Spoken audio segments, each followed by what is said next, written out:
There's a truth we all meet sooner or later. Sometimes gently, sometimes like a wave crashing over us. Most of the world isn't thinking about your excuses, your pain, or even your potential.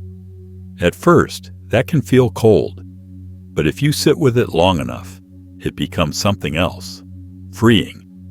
Because when you release the need for others to care, you stop waiting to be understood and start understanding yourself. You stop explaining your dreams and start building them quietly. You stop holding out for applause and begin showing up for yourself, day after day, whether anyone sees it or not. We're not here to be admired. We're not here to be validated. We're here to become steady from the inside out. And that kind of strength isn't loud.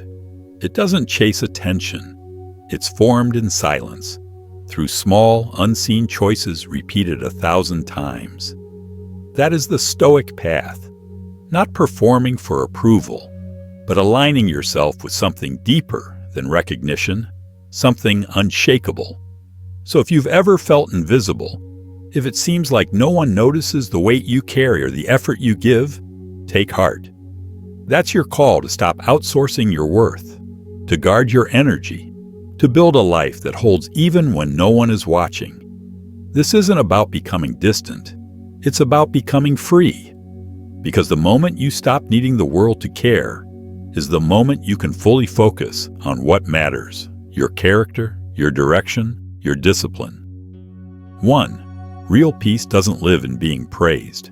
It lives in becoming. So today we step into 10 Stoic lessons, not to impress, not to seek applause, but to remind you of this simple truth. Your greatest power has always been within you. And it begins here. No one else is responsible for your life, which means it's time to live it. Would I still do this if no one ever clapped? It's a question that cuts straight to the core. It peels back the layers of performance and leaves you standing face to face with your real motives. Because if we're honest, much of what we do is done for eyes other than our own, seeking approval, recognition, validation. But applause is a fragile thing. It shifts with moods, biases, and distractions. And if your sense of worth is tied to that, likes, compliments, praise, your identity will always belong to something you can't control. 2. Stoicism reminds us of a deeper truth. Your worth doesn't live in someone else's eyes. It lives in the quiet alignment between your actions and your values. Are you honest even when it costs you? Do you choose discipline when no one is watching?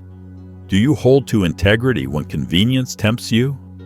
That's where true worth begins, not in the volume of the world's cheers, but in the depth of your own respect for the person you're becoming. Think of the sun. It doesn't rise for applause. It rises because that's its nature.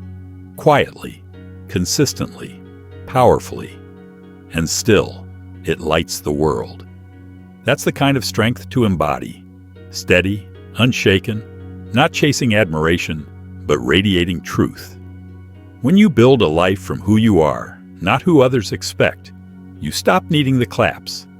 You start creating a life worth living on your own terms. So the next time you feel unseen or underappreciated, ask yourself, am I proud of the way I showed up today? If the answer is yes, that's your applause. That's your power. Because no one can take away the dignity of a life lived in alignment.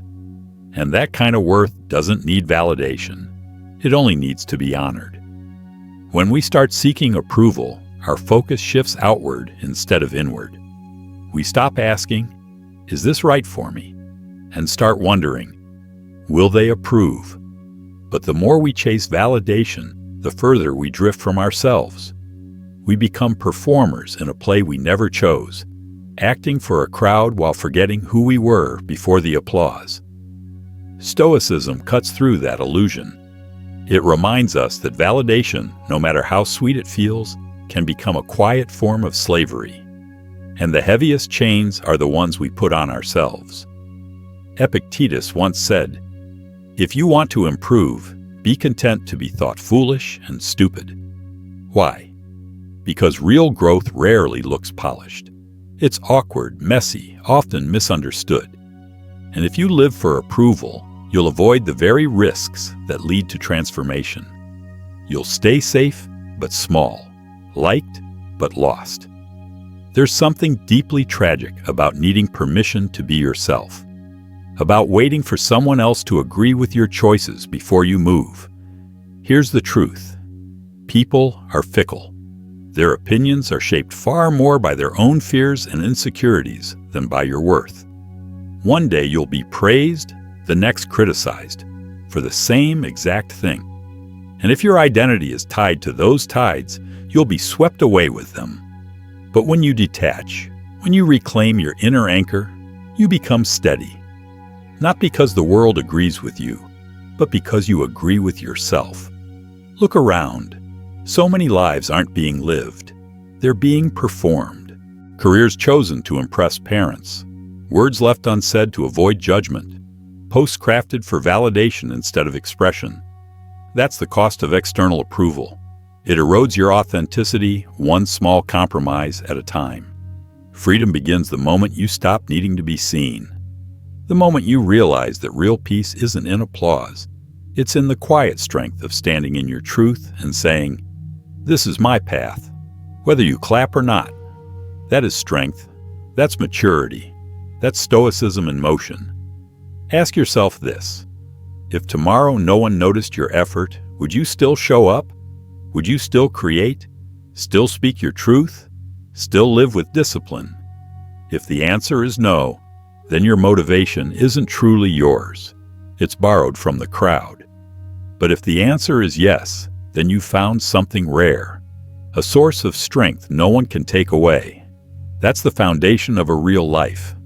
So let go, not of connection, but of dependency.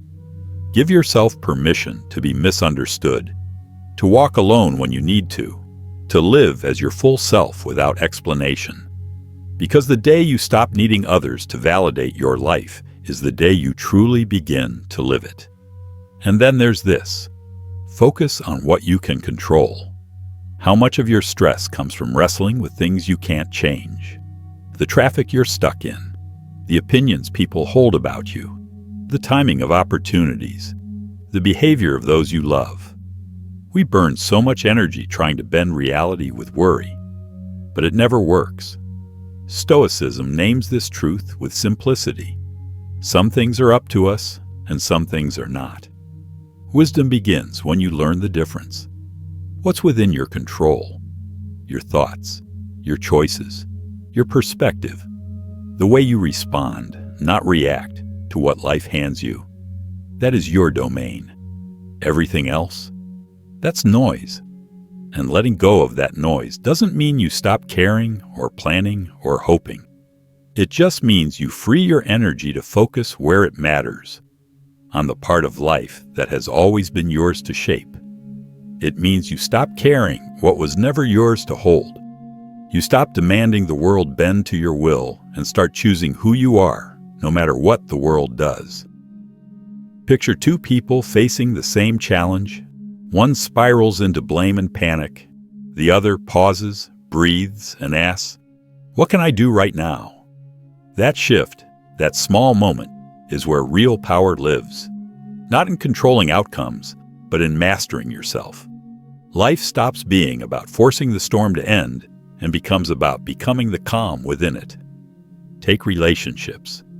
You can't control whether someone stays, sees your worth, or loves you in the way you hoped. But you can control how you treat yourself in their absence. You can choose dignity over desperation, stillness over chasing, clarity over confusion. That's where your strength returns, not by changing them, but by deciding how much of your power you're willing to hand away. It's the same in the small things. You can't control if your boss wakes up in a bad mood, but you can choose how you respond to their tone. You can't control the economy, but you can control how you adapt, how you prepare, how you use what you have. That isn't weakness. That's precision. That's focus. A life that doesn't scatter energy on what can't be shaped, but stays rooted in what can. And the beauty is, the more you live this way, the more influence you gain. Not over others, but over your own experience. You become less reactive, less anxious, less bitter. You begin to live with a steady kind of strength, the kind that doesn't need the world to calm down before you do. Why? Because you've stopped fighting reality and started moving with it. That's what the Stoics meant by living according to nature, aligning yourself with the rhythm of things instead of resisting what is. Ask yourself right now, what am I holding on to that isn't mine to fix? Where am I pouring energy into forcing what's outside my hands? And just as important, what is within my control today? What one thing can I do with focus, integrity, and presence?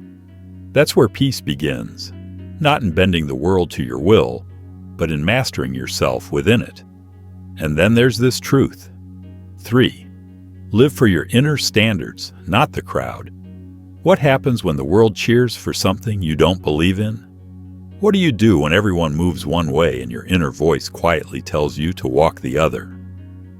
These aren't abstract questions. They're the daily tests of anyone trying to live with integrity. Because society, loud and convincing as it is, changes its mind constantly. What's celebrated today is mocked tomorrow. What earns praise now may bring shame a year from now. If your values are built on approval, you'll always be chasing shifting ground. The Stoics saw this clearly. True peace doesn't come from obeying public opinion, but from living in harmony with your own standards, your personal code. Marcus Aurelius wrote, "The approval of the crowd is a weak and unstable foundation." And he was right, because the crowd doesn't know you. It doesn't carry your soul, your story, or your responsibilities. But you do, and that's where your life must take root. The world doesn't care about your unique path, your values, or your truth. It often rewards what is loud, not what is right. And if you live for that noise, you'll lose yourself inside it. 4. Think of a compass. It points north no matter the weather, no matter who follows it. That's how your values should work, as your anchor, as your guide. Not because they make you look good, but because they make you whole. When you act in alignment with them, even if no one notices, you discover a different kind of strength. It's not pride, it's peace. The quiet peace of knowing, I chose what was right, not what was easy. Make it real. Say you're at a job where cutting corners gets rewarded. Everyone's doing it. You hear, just follow the system. Don't overthink it. Do you go along, or do you hold the line, knowing it might cost you? Or you're with friends who bond by mocking others. Do you stay silent to keep the moment light, or do you speak up, even if it makes things uncomfortable? These choices may look small, but they carve your character. They shape your identity. They tell the world, and more importantly, they tell you who you are.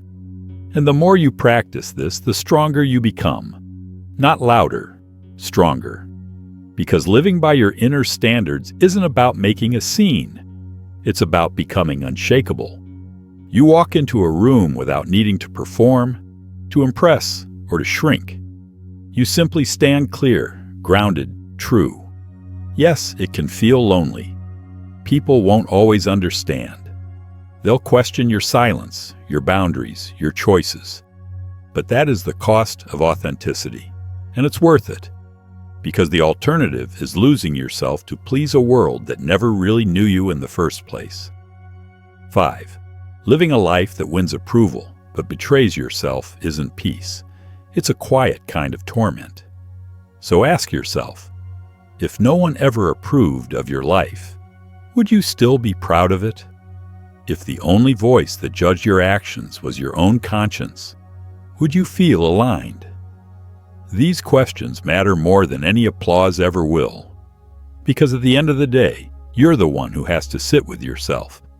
And when your head hits the pillow, it's not the crowd's voice that echoes in your mind. It's yours. And here's where Stoicism offers a deeper challenge. Criticism and praise are the same test. It sounds strange at first. Praise feels good. It gives you that warm rush, that little hit of being seen. Criticism stings. It tightens your chest, makes you want to defend, to fix.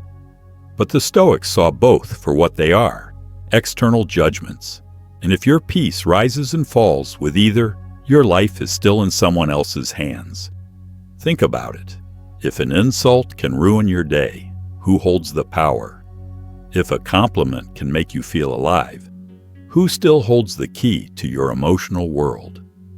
In both cases, the answer is the same, not you. That's why the Stoics practiced a quiet indifference to both extremes. Not coldness, not arrogance, just inner steadiness. Epictetus put it simply: if you are ever tempted to look for outside approval, realize that you have compromised your own integrity. Because every time you let someone else's opinion define your worth, you hand over the most sacred thing you have, control of your inner life. And without even realizing it, you can start depending on the noise. Applause to feel worthy, or silence to feel small. Think about it in real life. You work hard on something, a project, a piece of art, a conversation that took courage. One person praises you, and suddenly you feel on top of the world. Another criticizes you, and the next hour is ruined. Now pause. Did the work change? Did the truth of your effort change? Or did only the voices around it shift? That tells you something. Your sense of self is still leaning on what's outside you. The Stoic path is about strengthening that foundation, not by numbing yourself, but by rooting your worth deeper, in a place no one else can touch. This doesn't mean ignoring feedback. Feedback can sharpen us. But you don't worship it. You don't build your identity on it. You take what's useful, leave what isn't, and return to one question. Did I live up to my values? Because that's what matters. That's what belongs to you. Even praise can become a quiet prison.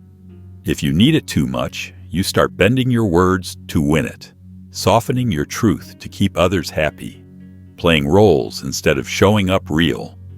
And little by little, the applause that once felt like support becomes a leash. The Stoic lives differently. They accept praise with humility and criticism with grace, but neither defines them. Their worth doesn't rise and fall with the crowd. What matters most is what they think of themselves when the room is quiet, when the noise fades, when there's no one left to impress. That's where freedom begins. So ask yourself, would I still choose this action, this decision, this way of being, even if no one ever praised it? That answer tells you where your true strength lives. And if someone criticized you harshly, would your confidence shatter, or would it bend and hold steady? When praise and criticism carry the same weight to you, not in feeling, but in power, you found something rare. You found stability. You found yourself. 6. Your value is self-created. Where do you believe your worth comes from? Most people never pause to ask. They assume it's inherited, through titles, status, family, education, beauty, or money. They assume value is something to be earned, granted, or proven. But the Stoics held to a different truth. Your worth doesn't come from outside. It isn't handed to you in someone's approval, a promotion, or a number on a scale. Your value is self-created. It's built by your choices, your discipline, your courage, and how you respond when life doesn't go your way. The world will always try to define you. Algorithms measure reach and call it importance. Employers measure productivity and call it value. Social circles measure trends and call it identity. But real worth can't be tracked in clicks or metrics. It lives in how you carry yourself when no one is watching. It lives in whether you respect the person staring back in the mirror. And only you can build that. Seneca once wrote, "It is not that we have a short time to live, but that we waste much of it. And in wasting it, we delay becoming who we truly are." You build your value every day, not in what you claim, but in what you do, quietly and consistently. Waking up when it would be easier to stay in bed. Holding back anger when lashing out would feel good. Choosing honesty when a lie would protect your image.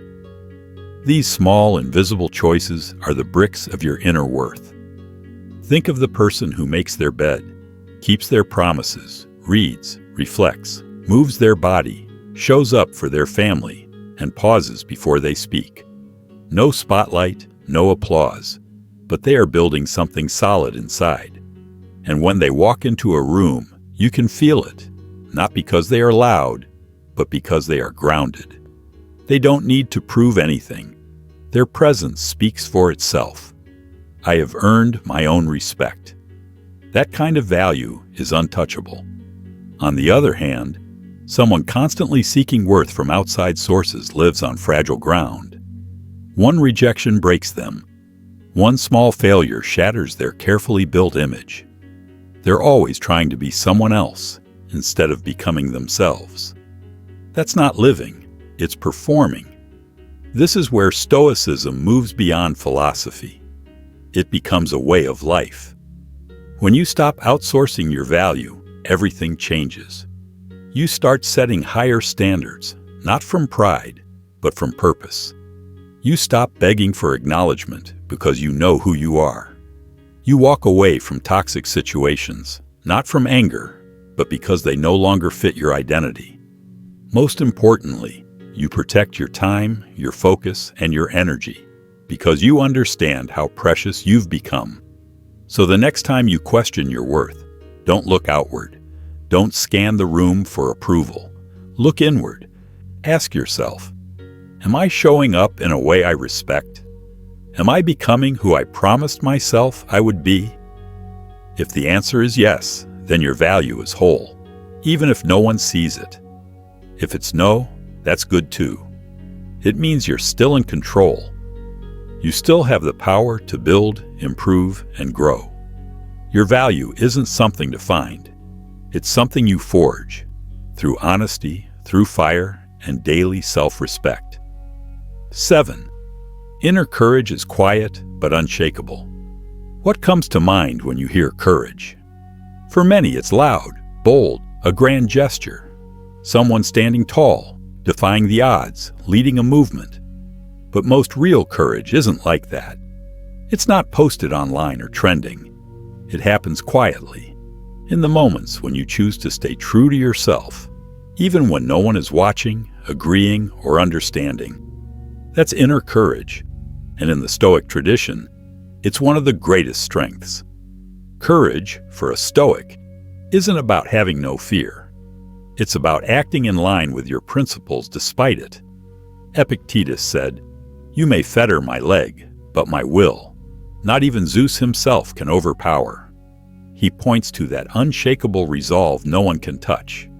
The world can take your comfort, your reputation, your relationships.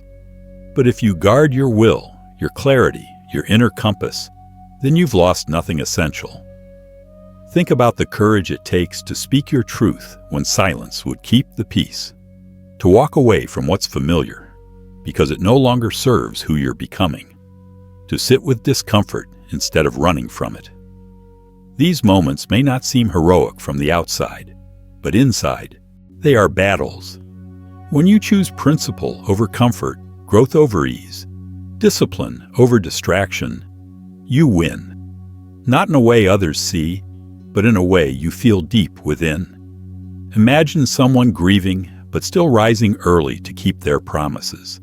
Someone wrestling with anxiety, but stepping into uncomfortable spaces to grow. Someone afraid of failure, but still sharing their work with the world. These aren't loud acts. They are quiet rebellions against weakness, strength that doesn't need to perform because it's real. Many believe courage is something you wait for, a sudden surge of confidence. But it's the opposite. Courage is action without certainty. It's choosing the harder right over the easier wrong again and again until it becomes who you are. That's why it's rare, and that's why it's powerful. In everyday life, courage might look like standing firm when others mock your boundaries, refusing to shrink yourself to fit in, or choosing growth even if it means being misunderstood. Courage doesn't announce itself, but it changes everything. Because when you act from courage, you begin to trust yourself. And when you trust yourself, the opinions of others lose their grip. This is where true resilience is born, not from appearing strong, but from being quietly strong, consistently without applause.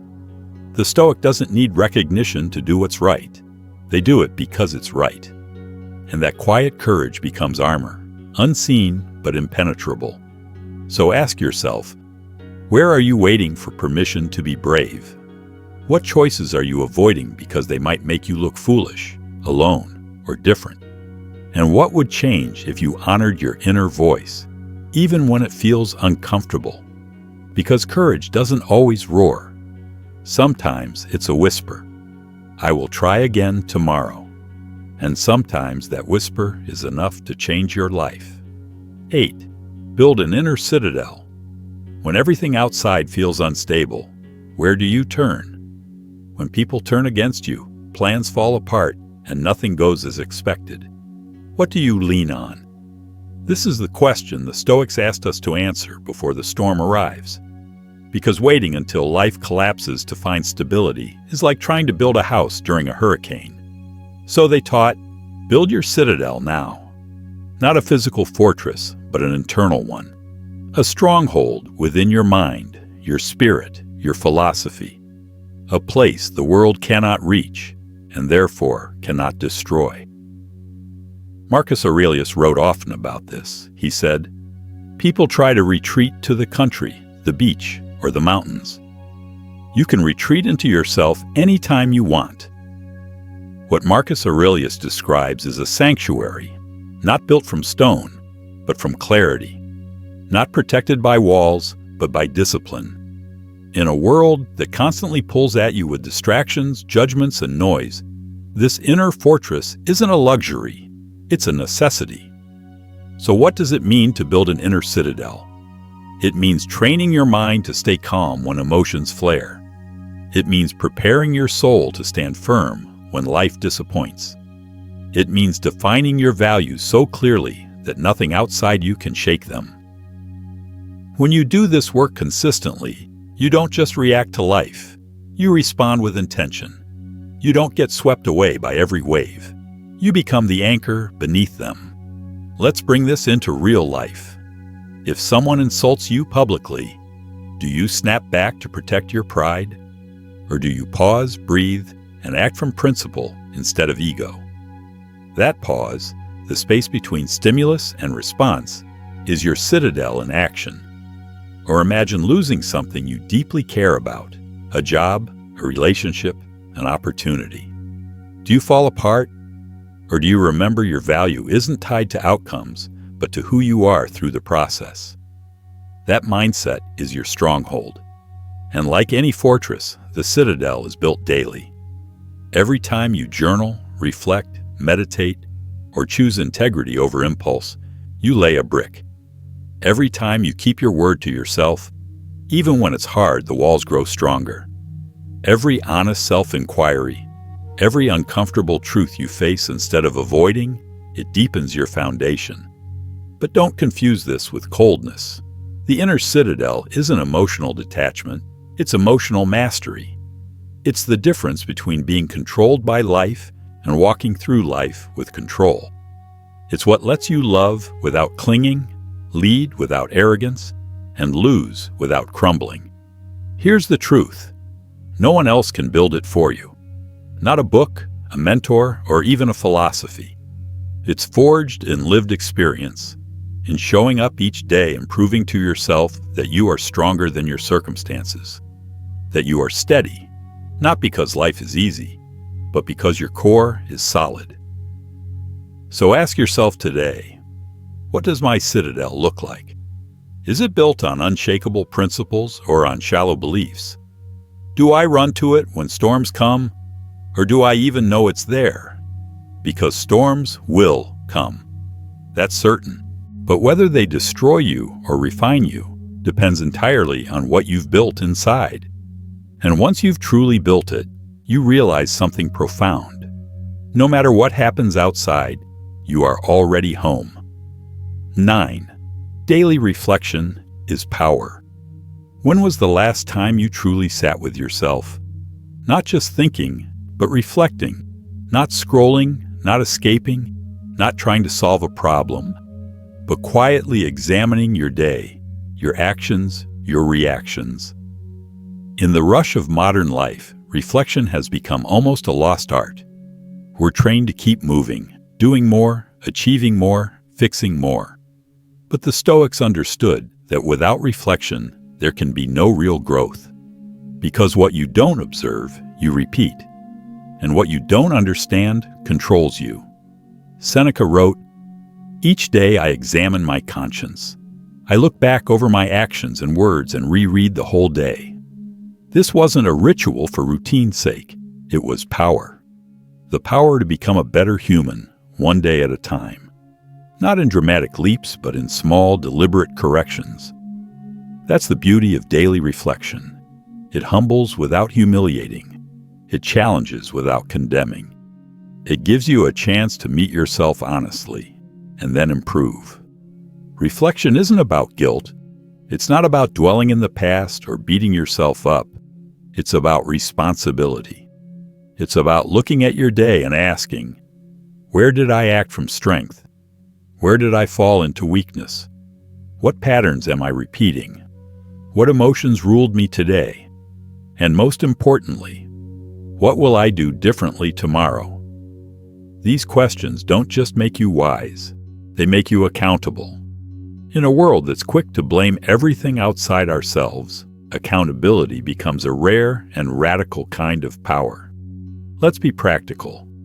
Imagine ending each day with 5 quiet minutes. No distractions, no judgment, just you and your thoughts. You replay a conversation and notice you interrupted out of insecurity. You recall a moment of anger and see it's rooted in fear, not truth. You remember something you did well, and instead of brushing it off, you honor it. That simple act, 5 minutes of clarity, begins to shape your next day. You catch yourself sooner. You respond with more intention. You move from automatic reaction to conscious awareness. And over time, that awareness becomes who you are. You no longer just try to live with integrity. You become a person of integrity. Not because you're perfect, but because you're honest. You face your flaws without running.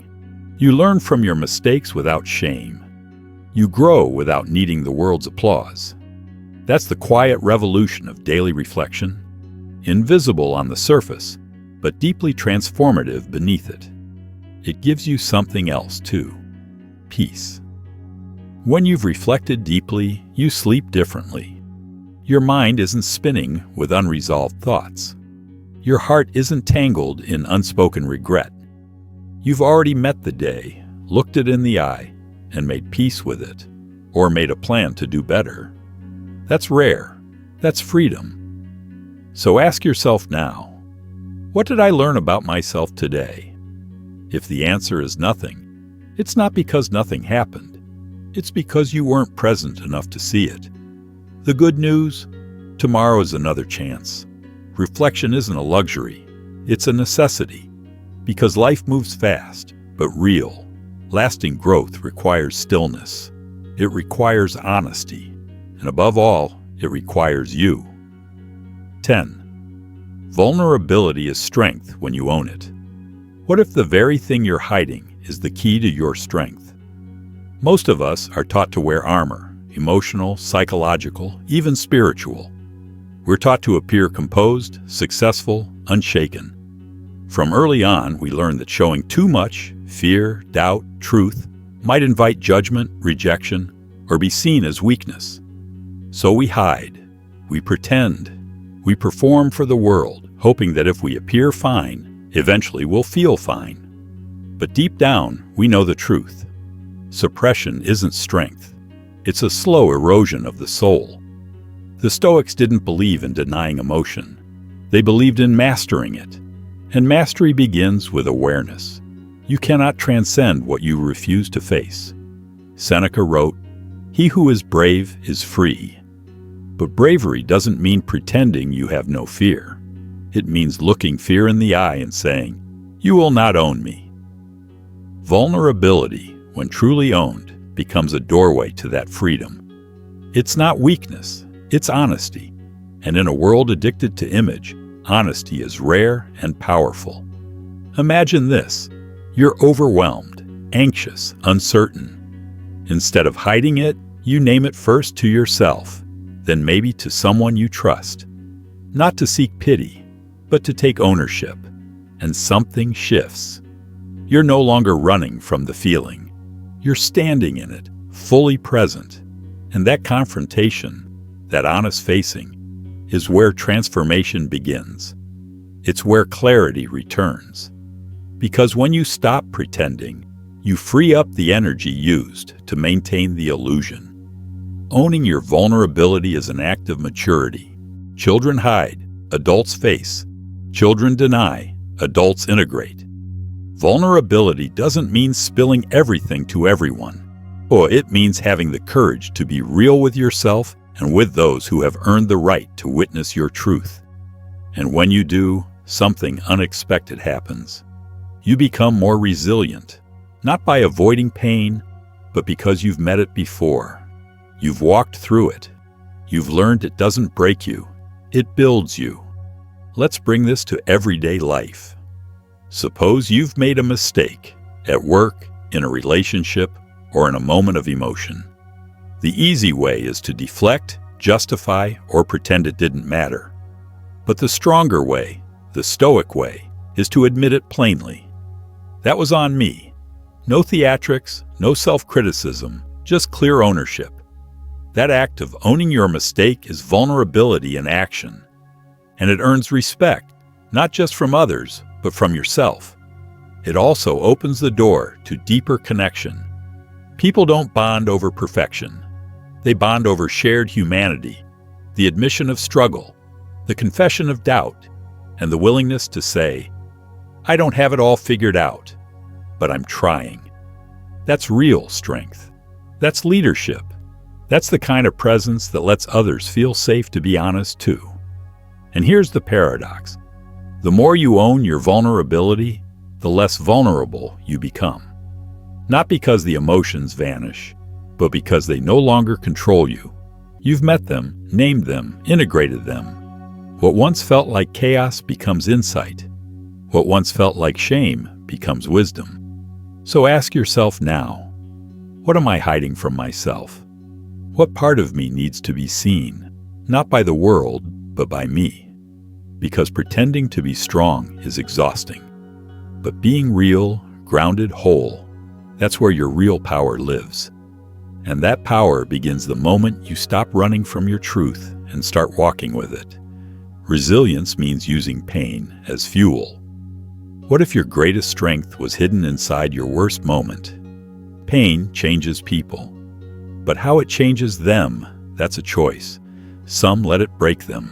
Others let it shape them. And then there are those who use it to build something unshakable. That's the Stoic way. Resilience isn't just surviving the storm. It's becoming wiser, stronger, and more grounded because of it. It's not endurance for suffering's sake. It's transformation through it.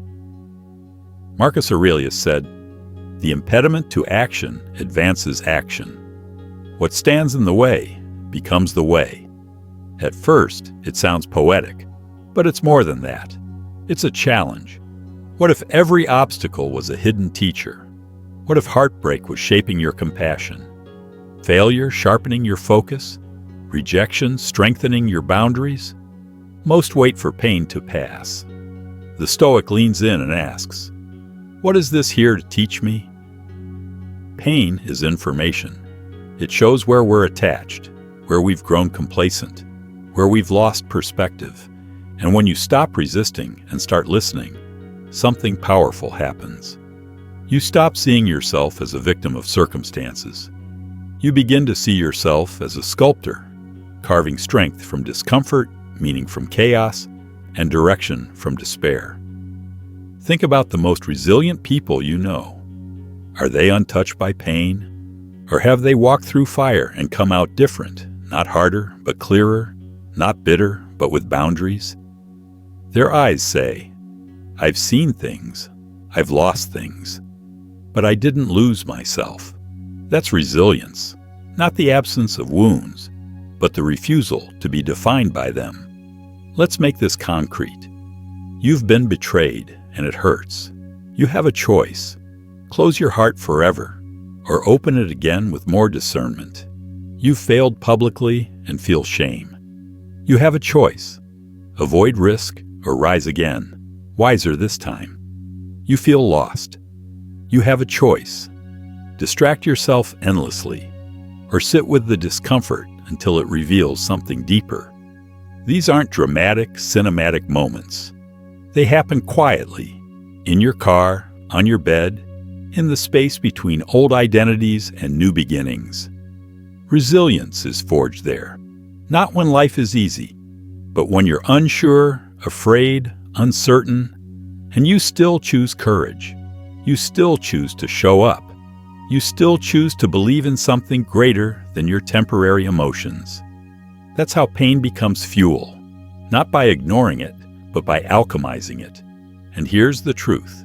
No one escapes pain, not the strong, not the wise, not even the Stoics. But what sets them apart is how they use it. They don't see pain as punishment, but as practice, sharpening, preparation. That shift in mindset doesn't make life easier. It makes you stronger. So the next time life brings you to your knees, remember this. It's okay to feel it, to cry, to break. But don't stay there. Don't get stuck in a story of defeat. Ask yourself instead, how can I grow from this? What kind of person does this pain invite me to become? Because if you allow it, your pain can become the very path that sets you free. Focus on your path, not their reactions. Whose approval are you still chasing? That question might sting, but lean into it. Because if you're not careful, your whole life can become a performance for an invisible audience. Every step, every choice, every ambition filtered through will they approve? Will they support me? Will they understand? But here's what the Stoics understood, and what anyone seeking true inner strength must realize. Your path is yours alone. The moment you start walking it based on how others react, you've already stepped off it. People will always have opinions. They'll judge you when you play it safe. They'll judge you when you take risks. They'll misunderstand your silence. They'll twist your words. Some will support you until your growth reminds them of their own stagnation. Others will resist your change because it unsettles who they thought you were. If your direction depends on their reactions, you'll be lost in their expectations forever. Epictetus said it clearly. If you want to improve, be content to be thought foolish and stupid. Because the world rarely applauds deep change. It celebrates what's familiar, comfortable, easy to label. But real growth doesn't fit in neat boxes. It demands walking unfamiliar ground, sometimes alone, often misunderstood. And that's okay. You're not here to be understood by everyone. You're here to be true to yourself. Imagine your life as a road. Some will walk alongside you. Some will fall behind. Some will question every turn you take. That's not your burden to carry. Your responsibility is to stay true to your path, your values, your growth. When you do, something remarkable happens. The noise fades, not because it disappears, but because it no longer guides you. In practice, this means choosing your next step based on clarity, not approval. Pursuing goals even when others don't understand. Setting boundaries even when it makes people uncomfortable. Honoring your truth, even if it costs connection. Because the alternative, living as a mirror for others' comfort, is not truly living. It's a slow erosion of your authenticity. And don't mistake this for arrogance. It's not about shutting others out. It's about refusing to betray yourself for the sake of being liked. It's about building a relationship with your own voice so strong that even the loudest critics cannot drown it out. The Stoic life is not emotional numbness. It's emotional independence. You can love without living for validation. You can receive feedback without losing your center. You can grow without becoming a reflection of everyone else's desires. That is strength. That is maturity. So here's the question. If no one applauded, if no one agreed, if no one said a word, would you still walk this path? If the answer is yes, then you found something rare. A life rooted in self-respect, a direction powered by purpose, a journey guided not by others' reactions, but by your own reason. That kind of life doesn't just lead to success, it leads to freedom. You don't need applause. You don't need permission. You don't need to explain your path to those who were never meant to walk it with you. What you need is alignment, not with the world, but with your soul. Because real strength doesn't come from being seen. It comes from standing firm when no one's watching. And real peace isn't found in praise. It's found in becoming someone you don't feel the need to escape from. The Stoics never promised the path to inner power would be easy, but they promised it would be worth it. They taught us we're not at the mercy of external noise, opinions, moods, or chaos. We are the architects of our character. We are the builders of our own citadel. And each day we choose, stay small and safe, or rise quietly, intentionally, with discipline and purpose. So don't wait for life to reward you. Become the reward. Live with such clarity that praise feels unnecessary, with such integrity that criticism feels irrelevant, and with such purpose that distraction becomes impossible. Because in the end, nobody truly cares as much as you think they do. And that is your freedom. Now focus on your life and build it into something that doesn't just impress others, but makes you proud. If this message resonated with you, share it with someone who needs to hear it. Subscribe to Stoic Mindset Mastery, and if you're walking your own quiet path, I see you. Keep going.